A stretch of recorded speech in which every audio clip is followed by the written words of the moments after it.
The year 1990. The problem of traveling to the moon has been solved for many years. Hi and welcome to Terry Talks Movies. This time around it's Science Fiction Saturday again. So I've got a science fiction movie from 1959 and another one from 1966. Neither of them were world-shatteringly good, but I found some interesting things about them. They're kind of low-key. They're definitely driving kind of movies. But there were some things about both of them that I really appreciated. And even though they get very, very low scores on IMDb and probably lower scores on Rotten Tomatoes, I thought they're worth talking about. So let's get started. This one just got either a 4K or a Blu-ray release. I'll put down the bottom here which one it was, which is kind of surprising because as far as I know, it was in the public domain. Or either somebody has got the rights to it or just decided to put out a Blu-ray anyway. It's weird, it's kind of low-key, and it does some interesting things with not very much at all. There's a movie called The Giant Gila Monster.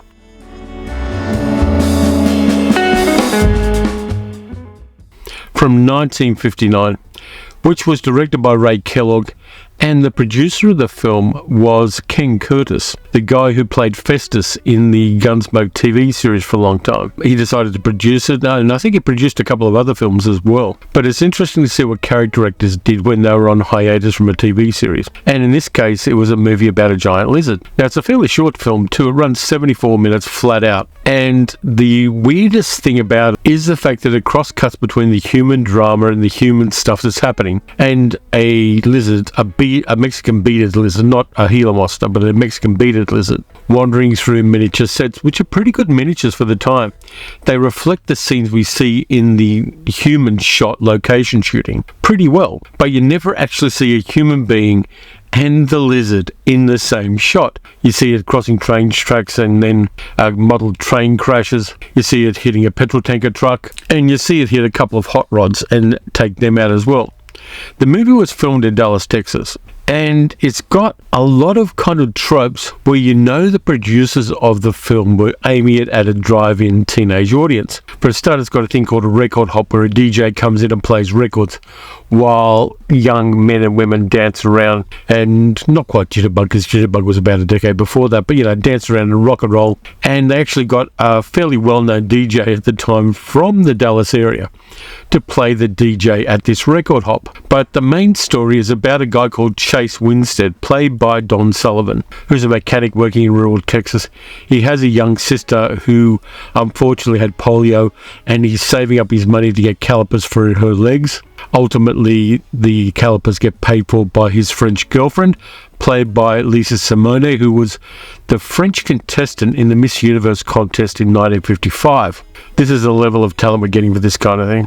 Chase is kind of cool with the Sheriff Jeff, played by Fred Graham, who cuts him a lot of slack. This isn't one of those movies where the cops automatically hate young people the way they do in the original version of The Blob. Sheriff Jeff is kind of cool. He knows Chase is saving up money for his sister. He's a hard-working kid. He knows what he's doing. And also, coincidentally, he offered to soup up the police car so that it runs faster because they got a second hand from another police department. So there's all these little bits of kind of cultural country business from the 1950s, which make it a little more interesting than it would be otherwise. One of Chase's friends is the son of the local rich guy, and he and his girlfriend are out in their hot rod and get taken out by the Gila monster, which we assume eats them, because why else would a Gila monster attack a car if not to get the morsels within? So it's got all of those country tropes. It's got hot rods. When Chase finds a car that's been wrecked by the Gila monster, Sheriff Jeff lets him take the tyres off it because his tyres are getting a little bald, and he gets a bulb out of the headlight of another car. So the cop is pretty flexible with stolen property in this one. And the other thing that we get a lot of flexibility on in this movie is drunk driving. Not only is the DJ, played by Ken Knox, drunk, and Chase finds him at the side of the road passed out in his car. And there's no repercussions of that apart from the fact he gets to know Chase. But there's also the usual country bumpkin kind of guy driving around in his old coupe and drink driving as comic relief. So between having those seatbelts and all the drunk driving, it's not surprising that when you get sideswiped by a hill, almost everybody automatically dies in a car crash. Now, not only is Chase a really good mechanic, he's also an aspiring singer. Don Sullivan gets to sing a couple of songs. Not a bad kind of rockabilly singer, but no Elvis Presley or even a Little Richard. So they kind of incorporate very loosely music into the narrative of this monster movie, which has a very low-key monster which moves slowly. I would have been happier if the Gila monster moved faster. I've seen crocodiles move really fast when I was up in the Northern Territory. In fact, I once swam in a tank with a crocodile. They're scary when they move fast. When they move slow, you'd think that they're just not paying attention, and then suddenly one of them attacks you. In fact, I got attacked by a crocodile. Fortunately, I was in a thick Perspex tube in the tank, and I never knew the crocodile attacked me. It came up from beneath and just chomped on the bottom of the tank. Never felt a thing, only saw it on the video afterwards. So I've got a lot of respect for big lizards. The movie does interesting things in there. It incorporates a teenage good guy narrative where he's not a juvenile delinquent. He's not out there to corrupt a young girl. He's got a girlfriend and they're passionate about each other without being particularly noticeably horny. He's taking a correspondence course in engineering. He's repairing cars. He's making money to help his sister out because healthcare in any Western country at the time was very dependent on your economic circumstances. All of these little bits, the record hop, the monster, the love interest, the sister, the cop, the drug, and Chase. They're all little bits of business which give it a kind of cultural feel of Texas at the time, which may not have been an accurate picture of it, but they made the effort to make it a part of at least white culture in and around Dallas, Texas at the time. The locations are all rural locations, and you see the houses and the roads as they were at the time. But the model work is probably the outstanding thing. The models of the trains and the cars and the countryside that the Gila monster is wandering through are pretty accurate to the locations. They really made an effort to make the little model sets as good as they possibly can. The movie cost $175,000 to make. I don't know whether it made a profit, but that money is all up there on the screen with the model stuff and I suppose lizard wrangling. The sets, on the other hand, are quite small. There's a set for a little cafe where the kids hang out. There's a jukebox in the background and they get sodas and things like that there, which is very small. It's almost as small as a Japanese izakaya in Kabukicho, but it's small. The record hop set is pretty small as well. The house where Chase and his sister are is fairly small. So all the sets are small, but they make up with that with the locations, which are all really well chosen, and it's matched quite well to the little lizard crawling through the tiny sets. I like this one for that. I like the fact that they didn't just make everything as generic as possible. The local sheriff is a part of the community and knows when to draw a line and when not to, which is kind of interesting. And even though the way they kill the lizard is telegraphed very blatantly earlier in the narrative, I don't mind that at all. It's a bit like Wages of Fear. Eventually you know things are going to blow up. There's a love I have for certain kinds of movies that know what kind of movies they are, and they know pretty well what the target audience is, and that they're going to have fun when they see the film. And I think this one definitely does that. What's it got on IMDb? It's got a 3.6 out of 10, which I don't think is fair, really. I think the acting is quite good, even though there are a few bumpkin stereotypes in the movie. And the songs are inoffensive and kind of rock and roll light kind of songs. The monster is never scary. It's about as scary as a salamander in a fish tank. But it's there, and they went, yep, we've got to have a monster. This is the monster. The explanation for the monster is kind of prosaic, but in a way that I like, because they go, yeah, well, there's a lot of country out there that people have never really explored, and there's a possibility that somewhere out there is a giant lizard. That's the extent of the explanation for the monster. And I'm kind of okay with that. I think, in a 74-minute movie, you're not going to spend a lot of time with an origin story for the giant lizard. You're just going to go, yep, there's a mysterious thing that's attacking cars and killing people, and it just happens to be this giant lizard. That kind of works for me. I like it. It's one of those things where they haven't overthought the monster, and there are movies where they overthink the monster, and you get such a long, drawn-out explanation for it when you could be living with the characters and enjoying what they're doing, rather than having info dumps and cool special effects to show how somebody, and having weird explanations like somebody dropped radioactive jizz on top of a lizard and it grew to giant size. None of that stuff's necessary. Giant lizard, hot rods, kids, local sheriff, explosion at the end. That's all you need in this kind of movie, and it delivers that pretty well. And I was surprised how much I enjoyed that and how much I was there for that kind of a film. Then we move on to 1965 and one of Roger Corman's cheapo efforts, which made a hell of a lot of money at the time, and which is Frankenstein together from two other movies, as well as 7 days of shooting that Roger Corman gave to the director Curtis Harrington for Planet of Blood, also known as Queen of Blood.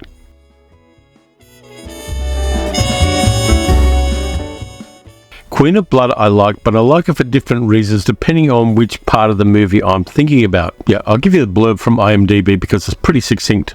The year is 1990. An alien species makes contact with Earth through radio transmissions. After astronauts from Earth venture to the planet Mars, they find one, a female who is mute. As they transport her back to Earth, one by one, the male crew members die. It's too late when they realise that she needs their blood to survive. The movie stars Basil Rathbone, John Saxon, Dennis Hopper, and playing the monster, a Czech actress called Florence Marley, who was in her 40s at the time. And Curtis Harrington, the director, argued with Roger Corman and his brother Gene Corman, who was kind of overseeing the production, to make Florence Marley the monster in the film. John Saxon says that Roger Corman wanted to get a starlet to play the monster, but Florence Marley had a particular look that Curtis Harrington wanted, and so they finally convinced Roger to allow them to use that actress, and I think it works well.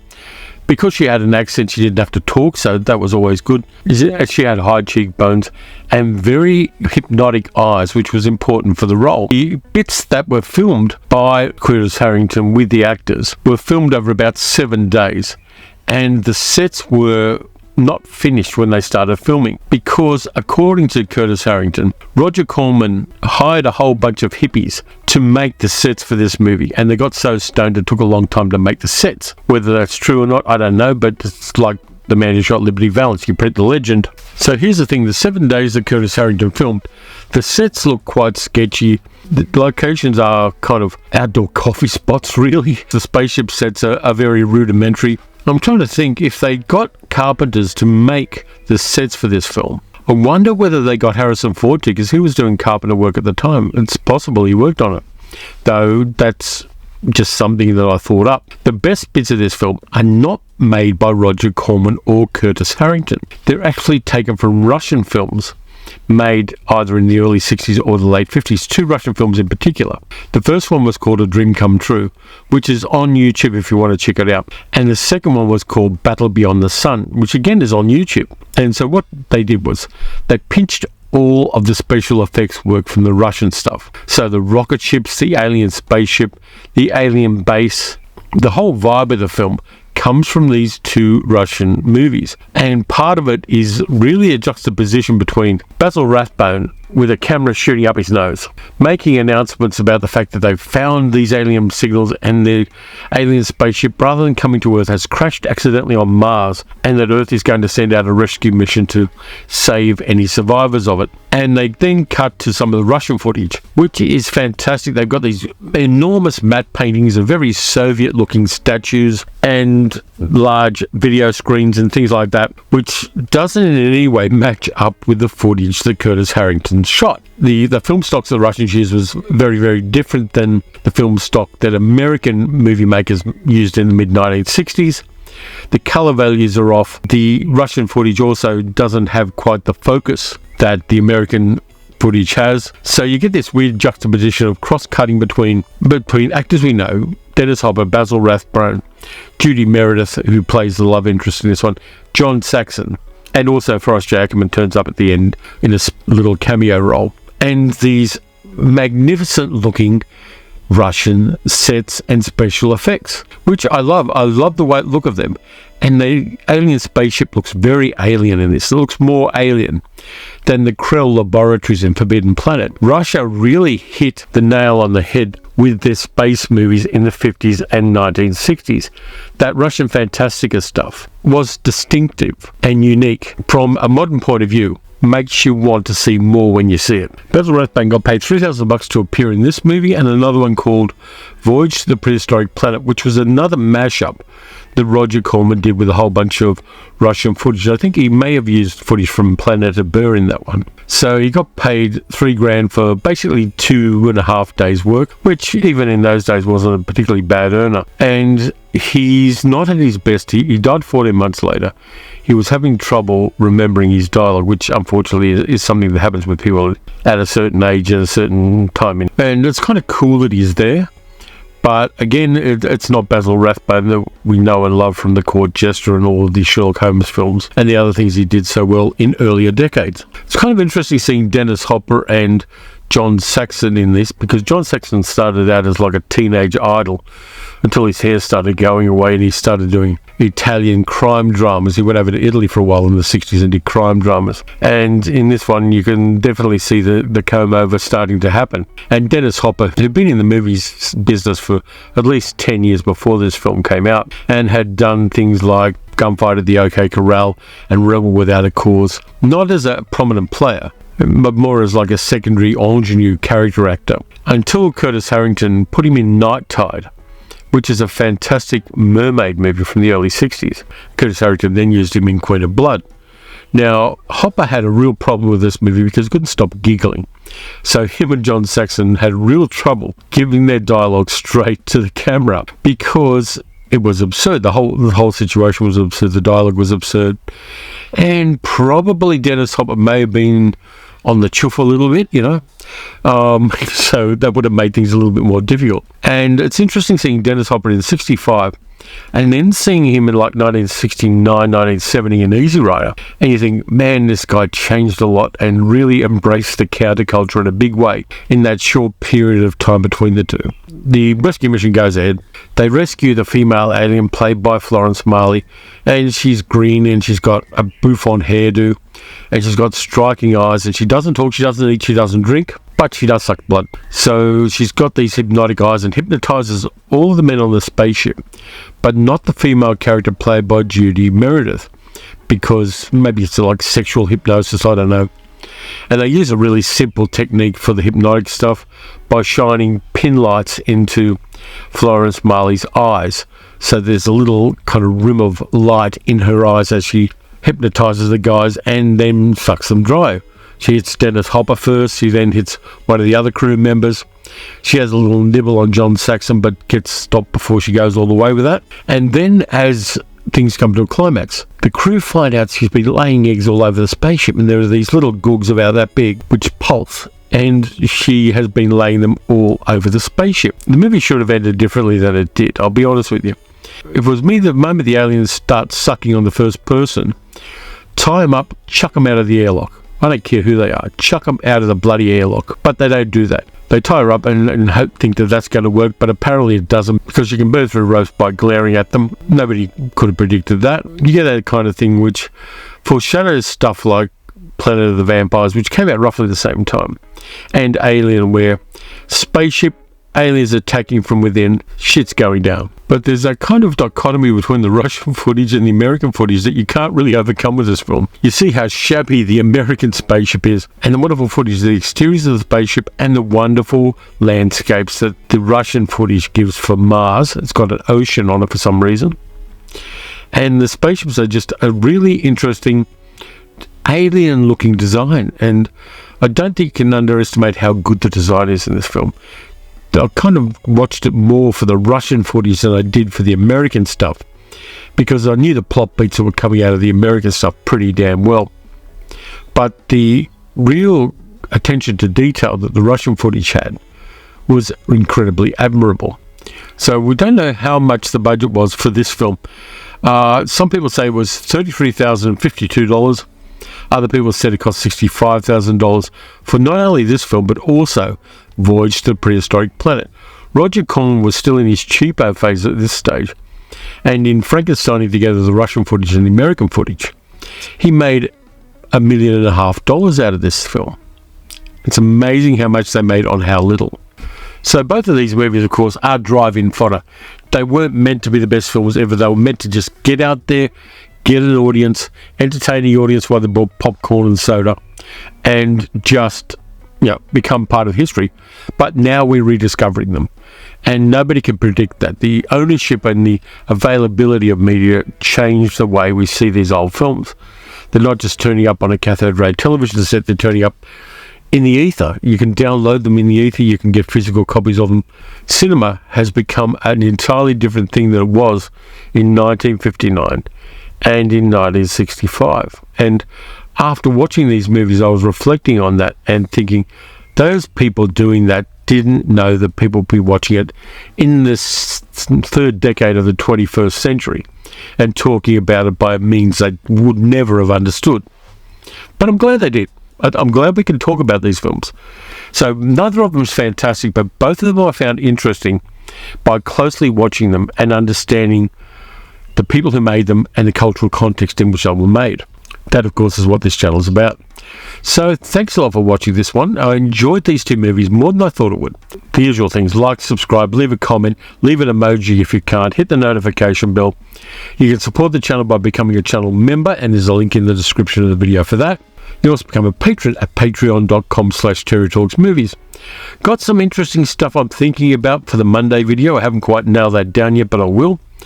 And I've definitely got some interesting stuff for next Wednesday, and then of course we roll around to Science Fiction Saturday once more. So until then, watch some good movies, watch some bad movies, dig out some old dusty films from the bottom shelf and just groove on the fact that they actually got these silly things completed, and I'll catch you next time.